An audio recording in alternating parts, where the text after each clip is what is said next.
Well, I've said it many times, but one of our primary goals as a worship leader is to try to identify and eliminate as many of the distractions as possible, and then through the vehicle of music, try to create an environment that makes it easy for people to connect with God.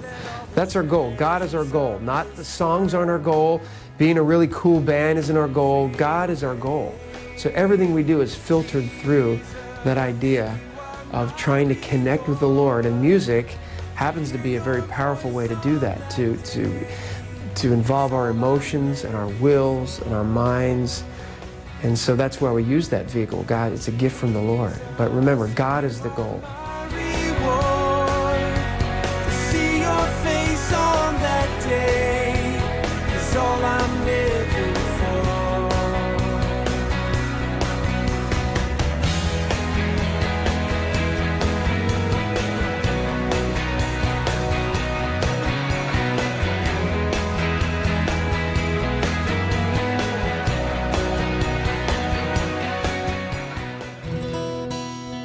Okay, one of the first things we're going to look at in regards to playing as a worship team, as a worship band, is one of the things I see a lot in beginning worship teams is that everybody's playing a lot. Everybody comes in playing their instrument full on instead of learning to listen to one another, learning to kind of pull back and leave space in the music. You know, the space and the rests in music are just as important as the notes. You know, it's those pauses and that space that gives, that makes the notes valuable, that makes them mean more. So, you know, let's just take a scenario, you know, a worship leader used to playing guitar in his church for a couple years. He's leading worship, praying for more musicians to come into his band. And then one glad day, you know, he's used to playing the bass part, and he also has to kind of keep the rhythm going, and he's got to keep this stuff up here because he's trying to provide as much music as possible. And one glad day, a bass player shows up, and he's got a heart for the Lord. He has some talent. He shows up at practice. All of a sudden, we start adding the bass player.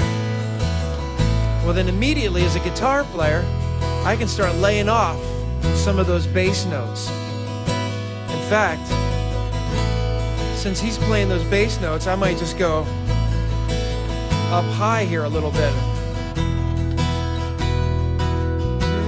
Yes, Lord, we lift your name on high. We bless your name. See, I don't have the pressure of having to provide all that bass stuff. And let's say like a few weeks later, a keyboard player shows up. He's got a heart for the Lord. And we're like, man, praise God. And we practice a little bit. All of a sudden, he joins the band. And instead of him playing where I'm playing, he's going to play up a little higher. So all of a sudden, listen to this. He's going to be way up here now.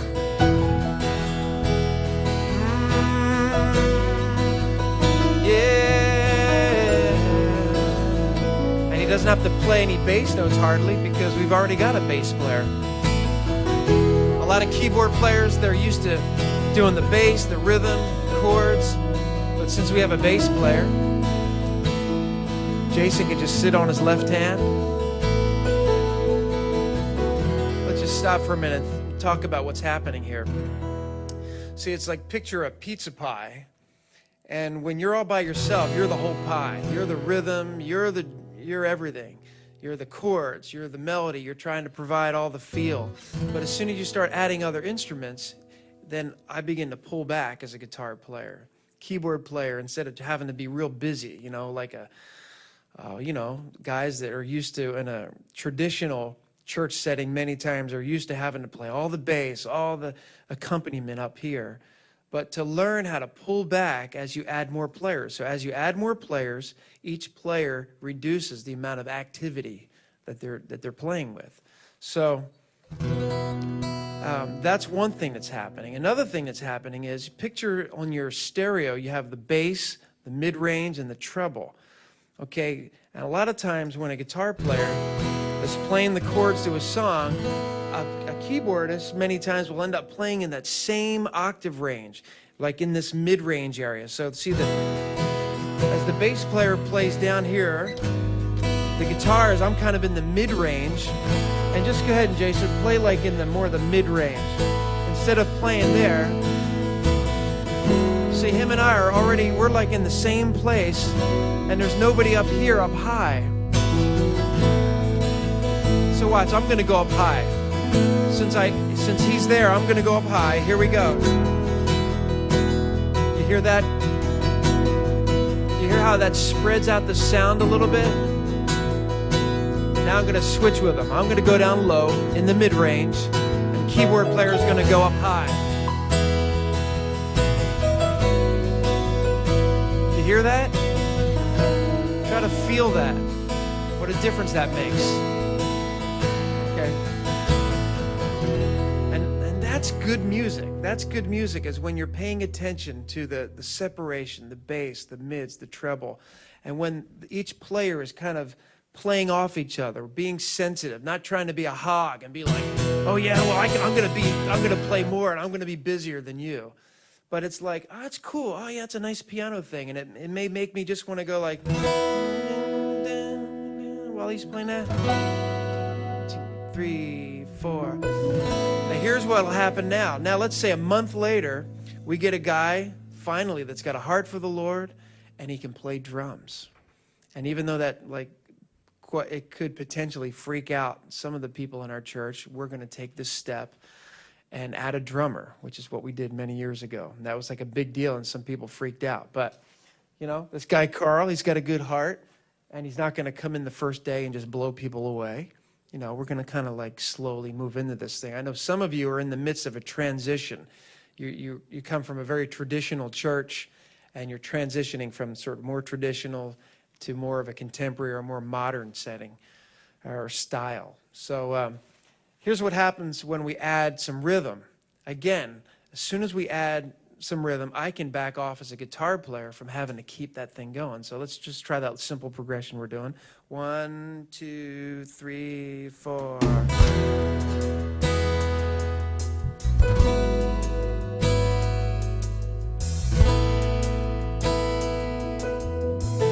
See how I cut back my activity as a guitar player?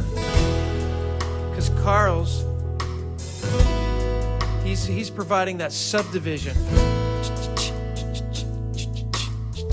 Hear that? So as a guitar player, I can just kind of go. And Jason's playing little nice melodies up an octave higher than I am. Don's down there keeping the low end happening. And we're just keeping it nice and light. Pretend that's the verse. And here comes the chorus. Pretend it's the same progression. All we're going to do is get a little stronger now. 2. Now we add a little more activity. Adding some more activity. We're all strumming, playing a little bit harder. Yes, we lift your name. We bless your name, oh Lord. And here comes the verse again. I'll pull back a little bit. Pretend that's the verse. We lift your name, we bless your name. You are worthy of our praise. Good. That's good, guys. That's a good example. So as a bass player, you can do a great job playing bass without playing anything complex. In fact, you're probably going to do a better job if you don't attempt to play something complex. You're going to please the worship leader. You're going to serve the song better in most cases by playing simply. And if you're trying to lock in with the kick drum, 90% of the time, that's all you need to do. When I'm approaching a song, trying to decide how I'm going to play, how we're going to approach it, I don't see myself as a bass player, but as an arranger. I'm kind of a co-arranger with the rest of the guys in the band. Trying to build the tune, you know, so if it's starting, you know, kind of as a down tune, I'm going to play less, longer notes, maybe not at all. As the tune builds, you know, into a bigger chorus, I'm going to get down lower and really provide the support by playing low. So pay attention to CDs as you listen. How do they make a song go from a soft, gentle beginning into a powerful chorus?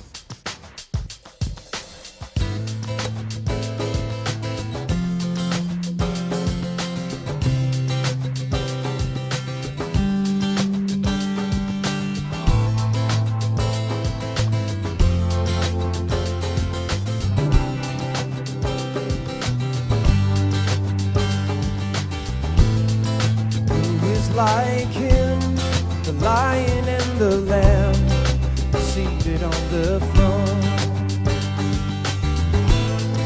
Mountains bow down, every ocean roars to the Lord of hosts. Praise Adonai, from the rising of the sun till the end of every day.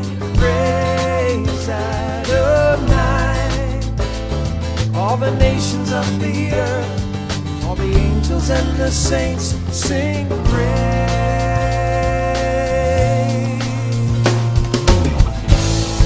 Who is like him, the lion and the lamb, seated on the throne?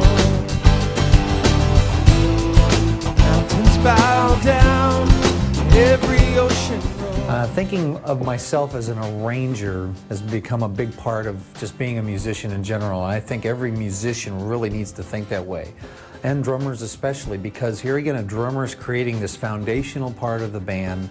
You're the one kind of controlling the energy of the group. So I always think of my parts in terms of the sections, like what am I going to do in an intro?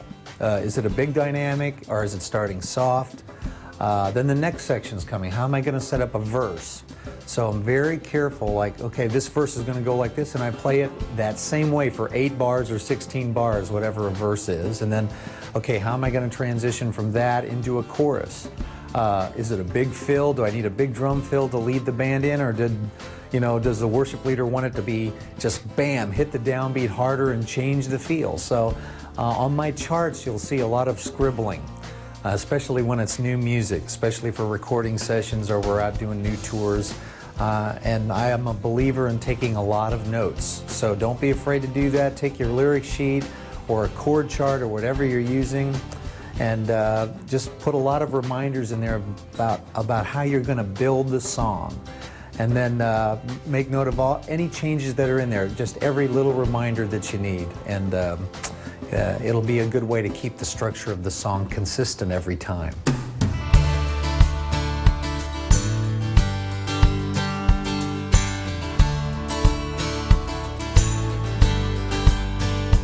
As we lift up your name, let your fire fall. Send your wind and your rain on your wings of love. Pour out from heaven your passion and presence. Bring down your burning desire. Revival fire fall. Revival fire fall. Oh, fall on us here with the power of your spirit.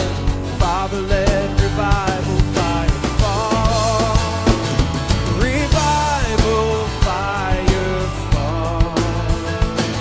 Revival fire fall. Let the flame consume us with hearts ablaze for Jesus. Father, let revival fire fall. Fall, Lord, as we lift up your name. Okay, so here's what I see happen a lot of times. That with an inexperienced band, typically everybody's playing full on, nobody's really listening to one another. And so the beginning of the song, the verse of the song, the chorus of the song, then back to the verse, it all just sounds the same.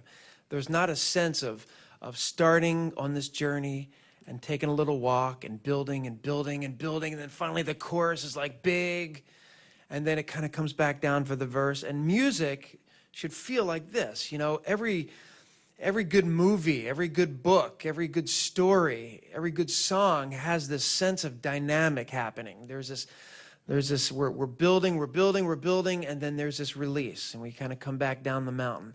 And then we're kind of walking back up the mountain, and it's getting building, and then we come back down the mountain. And that's what makes music emotional and interesting. And that's what we need to just pay attention to that when we're putting a song together, putting a chorus together, and we're practicing in our practice times as a band. We need to plot it out. We need to think about, okay, on the intro, is this a guitar-dominant song, or is this a piano-dominant song, or guitar-driven song, or piano-driven song? And go ahead and let that instrument kind of lead out. And all the other instruments will kind of submit to that instrument, if you will, and kind of play around it. But let one instrument be a little bit more driving. And I'm saying guitar and piano, but sometimes it may be even a rhythm thing.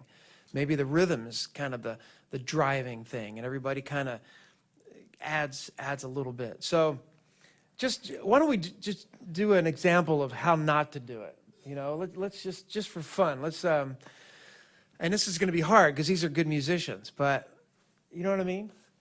Let's do like Above All. Let's try that, like right at the top, but just be full on. And this is the way I hear this sometimes when I'm at churches. Put a capo on. Let's try this. 1, 2, 3. Above all powers, above all kings, above all nature and all created things. Crucified, you were crucified, laid behind a stone. You lived to die, rejected and alone, like a rose trampled on the ground. You took the fall, and you thought of me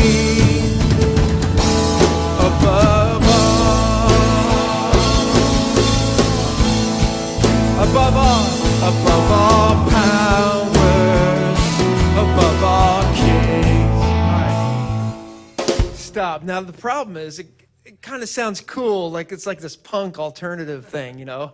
So it's hard not to even like that. I mean, it's like, but typically, generally, in the worship, you know, on Sunday morning with a mixed generational crowd, you know, we're talking about, you know, when we've talked about this earlier, when we lead worship, we're not just trying to lead the 25-year-olds or just the 30 to 40-year-olds. I mean, we always want to come with an attitude of serving the entire body of Christ.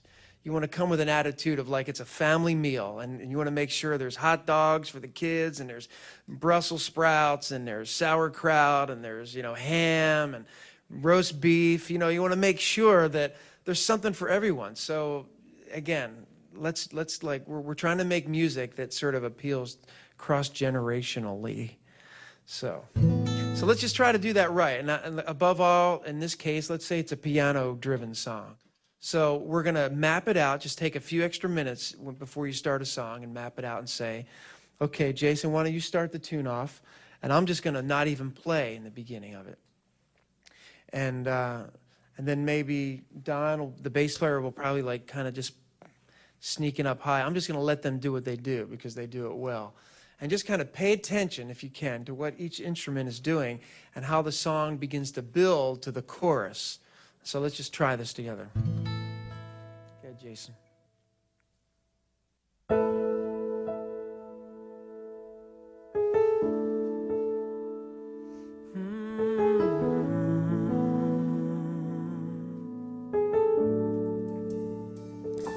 Above all powers, above all kings, above all nature and all created things, above all wisdom and all the ways of man. You were here before the world began. Above all kingdoms, above all thrones, above all wonders the world has ever known, above all wealth and treasures of the earth, there's no way to measure what you're worth.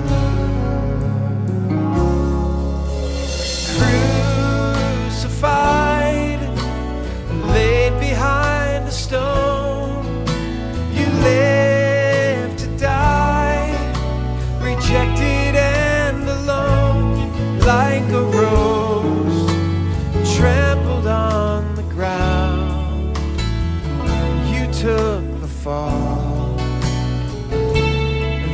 part of me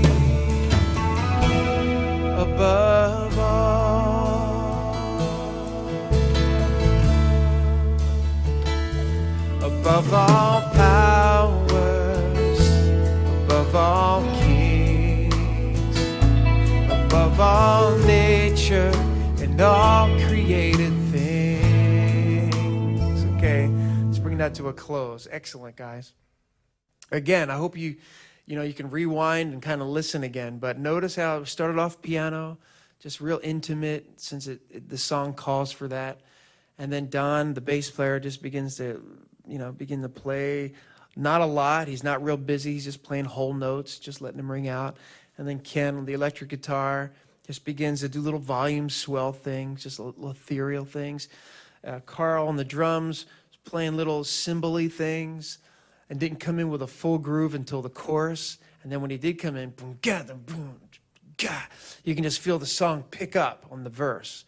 And it just, makes you stand a little taller. And it's these little things that inspire our people to worship. They don't quite know. It's like a combination, the anointing of God. I mean, that has to be there. But there's a lot of little musical things that we can do that contribute to inspiring people's hearts towards the Lord. Just kind of as an exercise, take 4 or 5 of your favorite worship choruses and take the CD and actually listen to how the song starts off, how it builds, and how it does this. And while it does this, notice that the tempo is not doing this. Okay? The tempo is nice and solid. It's just steady. Everybody's feeling the timing, feeling the tempo just be straight and consistent. So you got your dynamics kind of doing this. In fact, if you're at home watching this, just with your left hand, just do this. Say, man, this is the tempo. The tempo needs to be doing this. But the dynamics need to be doing this. And go over and stand in front of a mirror and just kind of look at yourself and do that. And let that just be a reminder to your worship team. Say, man, guys, we got to get some emotion going in our music. We got to get some highs and bring it down and build it back up again, but let's make sure our tempo doesn't do that. In fact, just as we kind of bring this segment to a close, let's just do it bad. Let's do Shout to the Lord. It's classic. And kind of speed up on the chorus and then kind of slow down on the verse. And this is classic, especially singers. They get all excited and want to go faster. And so everybody needs to be working, We're going to get on. We're going to talk about that in a second, a little metronome thing. But my Jesus, my shelter, my comfort, Lord, there is none. All of my days I want to praise, never cease to worship. We got all excited? Yes! Oh, shout to the Lord, all the earth, let us sing. Oh, power and majesty, nothing compares, nothing compares to the promise I have in you.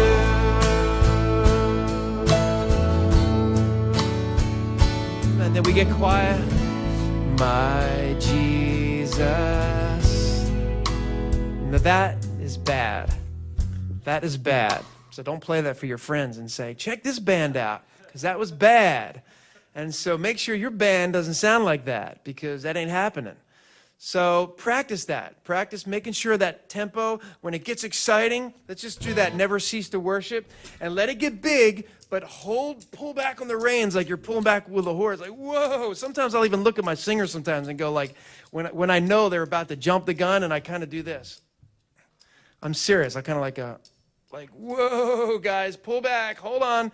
So let's just, never cease to worship.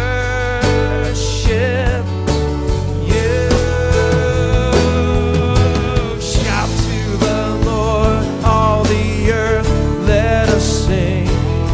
Oh, power and majesty, praise to nothing compares. Oh, nothing compares to the promise I have in you. My Jesus. My Jesus. hopefully that felt a little better. That makes sense. Again, practice those things, guys. Take 4 or 5 songs in the next few weeks and practice at your rehearsal, trying to keep the dynamics strong and yet keep the tempo right on. So a great way to practice groove is to practice with the metronome, but instead of on every beat, practice with the metronome on 2 and 4. So if here's time 1, 2, 3, 4, 1, 2, 3, boom, boom, boom, boom, boom, boom, boom, boom, boom. So what that does is it's not spoon feeding you every click, it's kind of making you, it's relying on you to provide where the downbeat's going to be. And in doing that, it helps you learn where to place a beat to make it feel good against the backbeat. The mechanics of like zeroing in your sense of time is the constant practice of working with machinery, you know, a metronome, a drum machine, sequences, anything like that. I'm a big proponent of working with CDs, but that can be a bit of a liar. And I always tell students that CDs will cover a multitude of your flaws. So it's a bit of a, you know, it's a lie in the sense that the CD's feeling really good, and even if you're not feeling good, you're not aware of it. So it's better to actually work with a drum machine or a metronome, where here you are, you know, open bare to like just the sound of a click playing along, and you're playing your little grooves and fill ideas over a straight click and determining how that feels. It's also really good to record that time. So that's been very helpful through the years, and it's something I keep doing. You never get done doing that. It's sort of like an athlete is always in training if they want to be at the top of their game.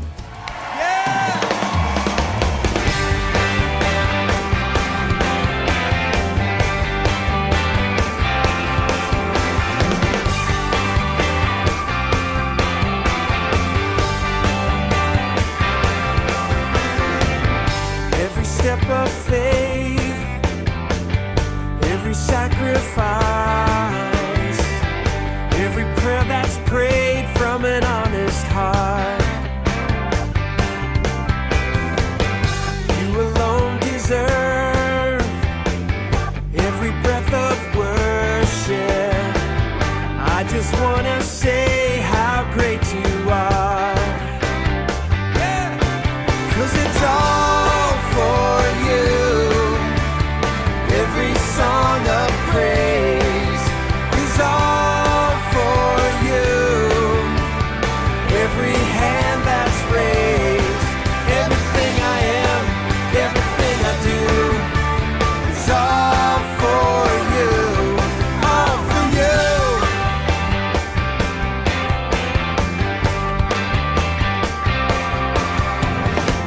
I wanna let you know, Jesus, you are my hero. I'm a grateful soul that's been redeemed. All creation sings, and all the earth adores you. From the highest star to the deepest sea. Lord, and it's all for you. Every song of praise is all for you. Every hand that's raised, everything I am, everything I do is all for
song of praise, every stomping foot, every clapping hand, every swaying body, every dancing foot, every prayer of thanks. It's all for you, Lord. Every bass lick, every drum hit, every guitar play, it's all for you. It's all for you. All for you. It's all for you. All for you. It's been all for you. All for you. Lord, it's been all for you. All for you. Lord, it's been all for you. All for you. All for you. All for you. All for you. All for you. All for you. It's all for you. It's all for you.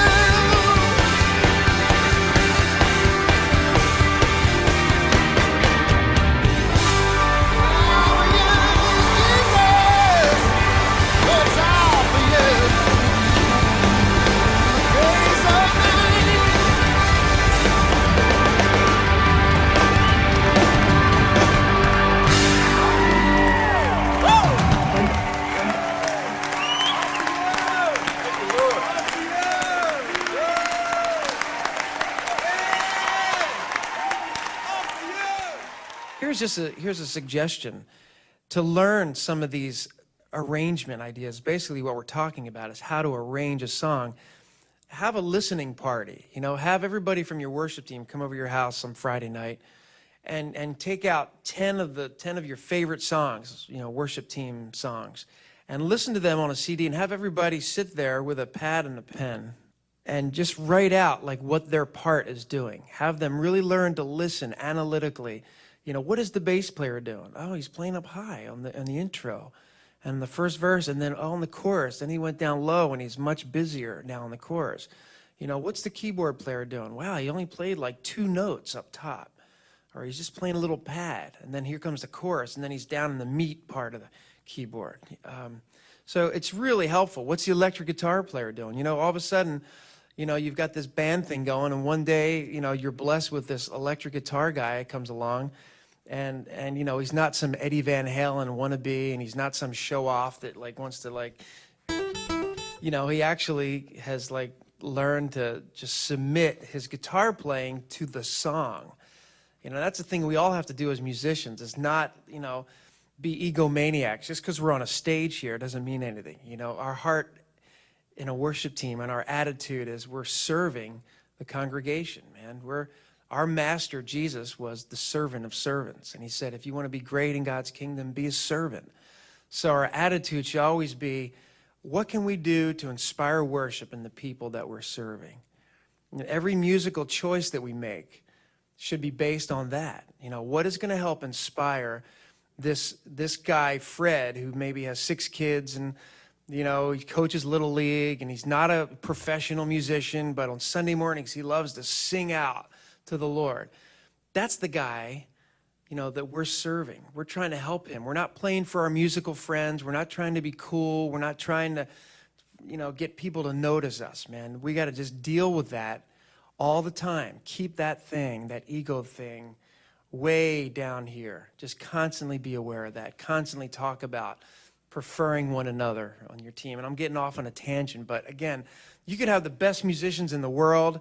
You could have the Tonight Show band at your church, but if they don't have a submitted heart to the Lord, if they don't have a heart that is growing in their knowledge of the Lord and their awareness and understanding of worshiping God 24/7 in their relationship with Him, if they're not growing in their love for the people that you serve week after week in your church, then you know what? I guarantee if you had the Tonight Show band in your church, it'd be kind of fun for a couple weeks, but after a while, you'd kind of go, something smells funny in here. Something smells kind of funny, It's just like the smell of flesh and showing off and being cool. And that's cool. That's the world thing. And sometimes on a Friday night rehearsal, have fun, man. We got to have fun and enjoy our instruments, and even on a Sunday morning. But there's just a difference in heart attitude. At the same time, I look at my role as kind of being a co-leader. And that's not like trying to gain any glory for what I do, but I don't take the job as a job. It's not just the gig. I'm not just kind of like, hitting some instrument. I'm really ministering to the Lord like the worship leader. And that's kind of brought a whole new dimension of how I think about playing with the worship team, working with the band. I let all of the musical stuff kind of relate to that, the flowing of a song. When it's really structured and there's the discipline of playing the song well and playing it to a click or a sequence, I want it to feel good, I want it to be musically exciting. But I'm also singing the song with the worship leader. And then, of course, there's always the moments where there's that time after a song where you're just in this moment of a Selah, where you're just meditating on what has just happened in the presence of the Lord.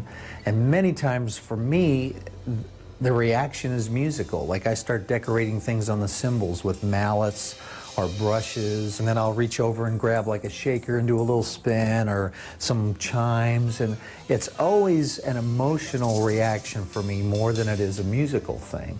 I mean, it's being translated into music, but it's really coming out of the heart. And I always tell players, like, if you're thinking of like, how can I be cool right now, don't do that.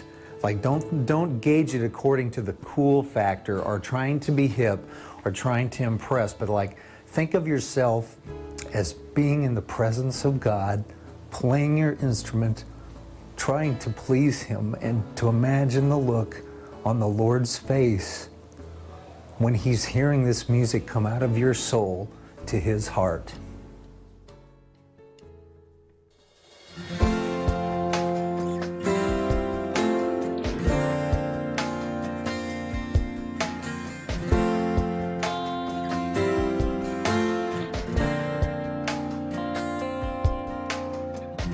The sun cannot compare to the glory of your love. There is no shadow in your presence. No mortal man would dare to stand before your throne, before the Holy One of heaven. It's only by your blood, and it's only through your mercy. Lord, I come. I bring an offering of worship to my King. No one on earth deserves the praises that I sing. Jesus, may you receive the honor that you're due. Oh Lord, I bring an offering to you. I bring an offering to you.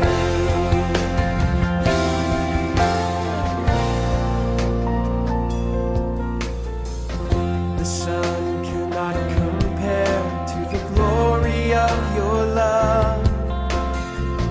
There is no shadow in your presence. No mortal man would dare to stand before your throne, before the Holy One of heaven. It's only by your blood, and it's only through your mercy. Lord, I come. I bring an offering of worship to my King. No one on earth deserves the praises that I sing. Jesus, may you receive the honor that you're due. Oh Lord,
Oh, it's the least that I can do.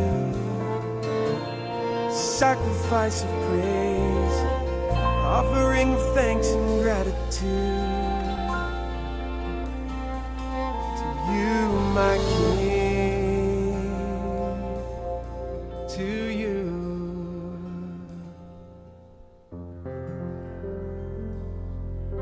I bring an offering of worship to my King. No one on earth deserves the praises that I sing. Jesus, may you receive the honor that you're due. Oh Lord, I bring an offering to you. Oh Lord, I bring an offering to you. Oh Lord, I bring an offering to you. Bless you, Lord.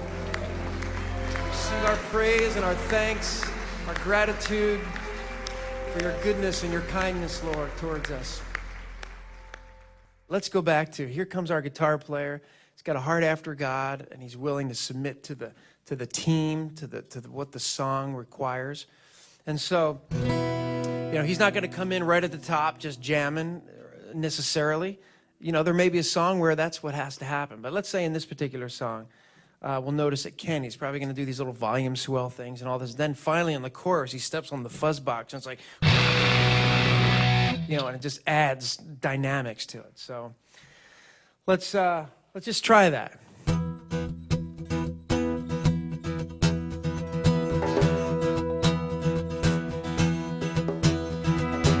Open the eyes of my heart, Lord. Open the eyes of my heart. I want to see you. I want to see you. Open the eyes of my heart, Lord. Open the eyes of my heart. I want to see you. I want to see. Here we go. We're building now. One, to see you high and lifted up, shining in the light of your glory. Lord, pour out your power and love as we sing, holy, holy, holy. Open the eyes of my heart, Lord. Open the eyes of my heart. I want to see you. I want to see you. Open the eyes of my heart, Lord. Feel it building. Oh, notice the kick drum is on every beat now. I want to see. Add a little intensity. I want to see you, Lord. To see you high and lifted up, shining in the light of your glory. Lord, pour out your power and love as we sing, holy, holy, holy. To see you high and lifted up, shining, shining in the light of your glory. Lord, pour out your power and love as we sing, holy, holy, holy. Holy, holy, holy. Holy, holy, holy. Hear how everything's come down? Holy, holy, holy. I want to see you. I want to see you. I want to see you. Sorry, I squashed that, guys. I just want to keep on going, But I hope, to me, that was a good example of kind of keeping things kind of like percolating, but keeping it kind of held back until the chorus, boom, and then you pull it back again, and then boom. And so again, strive for that in all the songs that you guys do. Man, it's invaluable to work out some common signals, some real subtle things with your worship team to like when the ending of a song is coming up, or maybe when you're going to redo the chorus, or just little things like a little nod. I really appreciate that when we're getting near the end of a song, when the band guys, they're worshiping and they're playing, but they kind of have half an eye on me, so I don't have to be like, hey guys, you know, and like getting their attention. All it takes sometimes is just a little nod or just a look, and they pretty much know, okay, we're going to do this, or here comes the ending, or sometimes I'll use the neck of my guitar. But it's important to kind of work out some kind of real subtle signals. I used to do this when I to end a song, and I remember my pastor saying, that's a little funny, you know, when you do that, it's kind of like, so I don't do that anymore. Yeah, sometimes when I get to the end of a song, and I just feel this strong urge to pray. You know, I'm just feeling maybe something that was said in the song and the response of the crowd, and I just sense something's happening in the spirit. And I just want to focus and kind of draw out of my heart something that I'm sensing from the Lord, you know, to pray that out. And, you know, again, I'll kind of like look over my piano player, maybe just do this thing.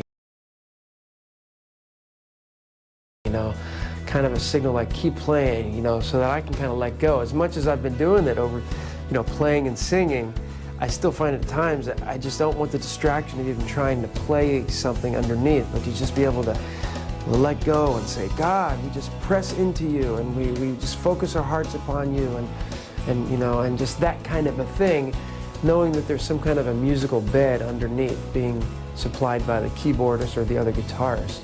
So again, it's working out some kind of subtle signal that lets the band know, okay, keep playing here, or, you know, support me here, hey, I need you here.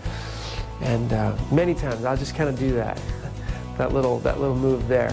So, of course, it requires the keyboard player to be paying attention and to be kind of looking like, oh, okay, there he goes. And there are certain sounds and there are certain instruments, parts of the instruments that you can use to create atmosphere, to bring people into a place of worship. Or I believe that there are certain sounds, and there are, you know, as Paul said earlier, you can go up to the high end of a keyboard or the high end of a guitar neck or a bass neck, and that gives it a different color. Same with sounds and keyboard. There are certain sounds that can usher people into a new atmosphere or an emotion. Let's say I'm playing the chorus of How Great Thou Art.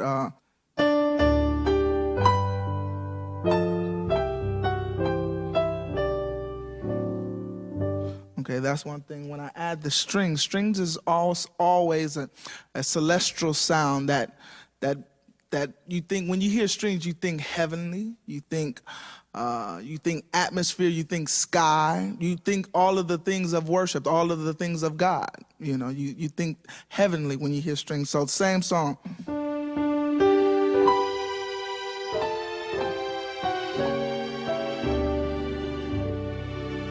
So when you add those type of things, those different textures and those different sounds, that creates a different atmosphere. Same thing with that. Let's add the drums with, like, just on the top of the cymbals with it, and see what happens with that.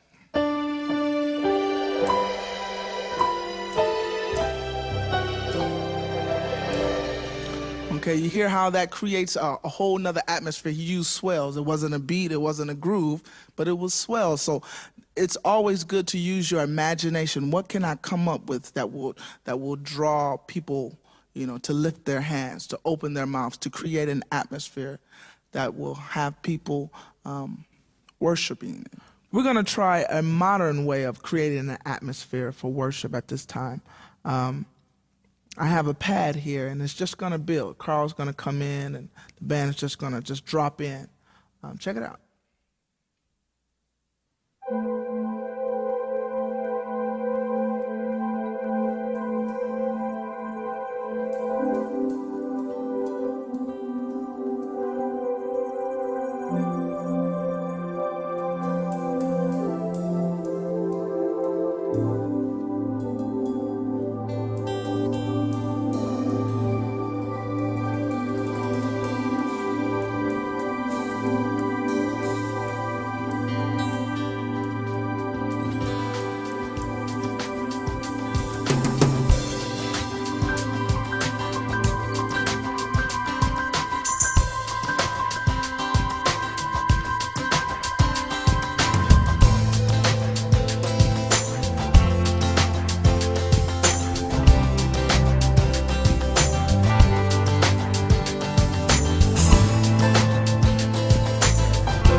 Lion and the Lamb, seated on the throne.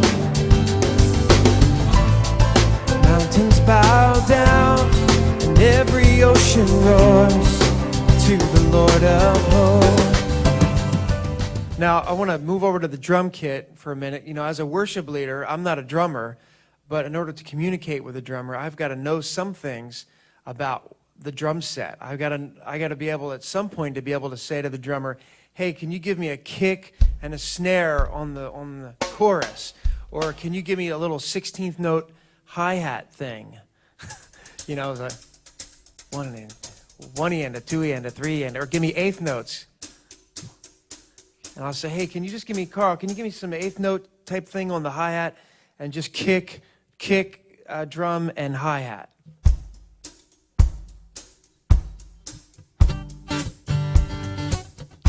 And then I might say, "Now give me a snare, bro." Okay, go. Cool. Now give me 16th note on the chorus now. Hear that? One end, a two end, a three end, a four end. Now can you can you give me one of these on the chorus? That's the ride cymbal. And sometimes on the chorus, you know, you're bringing it on home.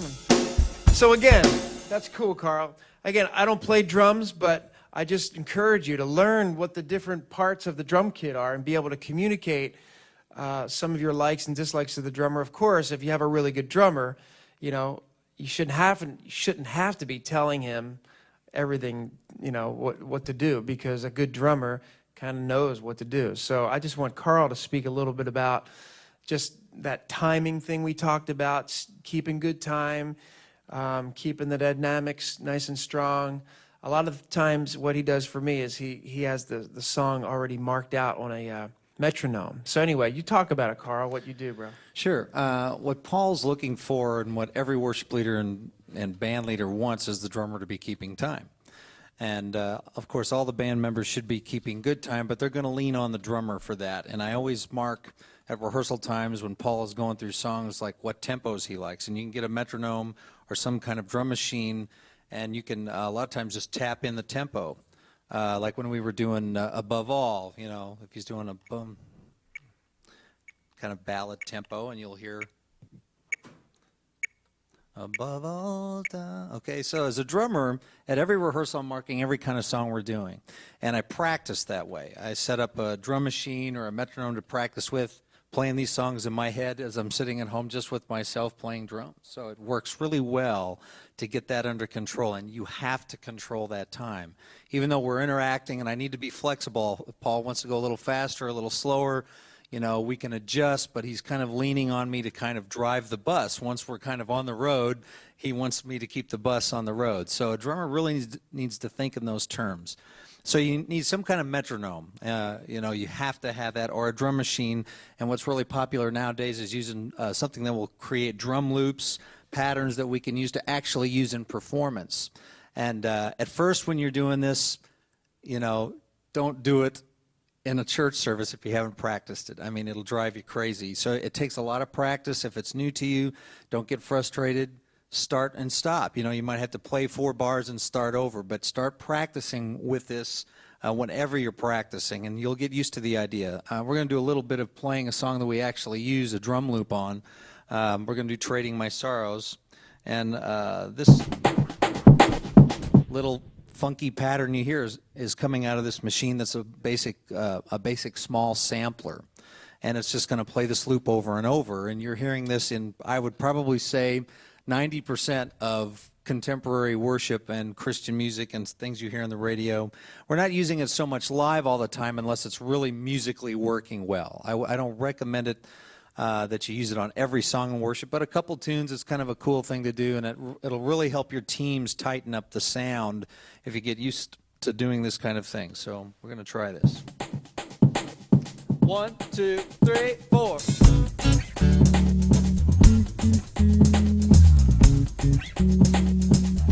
Yeah.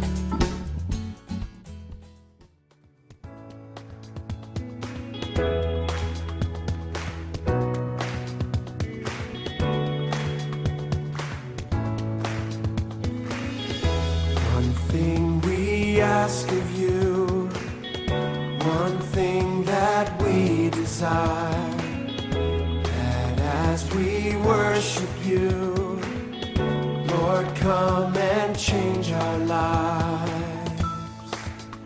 Arise, arise, arise, arise, arise, take your place, be enthroned on our praise. Arise, King of kings, holy God, as we sing.